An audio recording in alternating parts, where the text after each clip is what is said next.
हे बघ भाऊ, आपण पैज लावूया.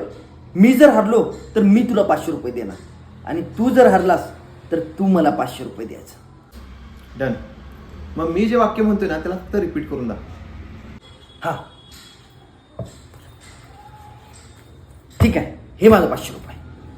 वाघ मटण खातो. वाघ मटण खातोय. गाय चारा खाते.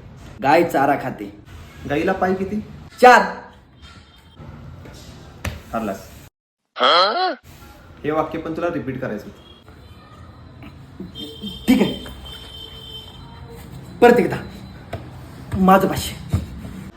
गाय गवत खाते. गाय गवत खाते. गाईला पाय किती? गाईला पाय किती? चुकलास. मी कुठं चुकलो? मी बरोबर बोललो. हे पण वाक्य तुला रिपीट करायचं होतं. ठीक आहे. हे माझं 500 रुपये परत. तयार आहेस? हो, मी तयार आहे. हरलास.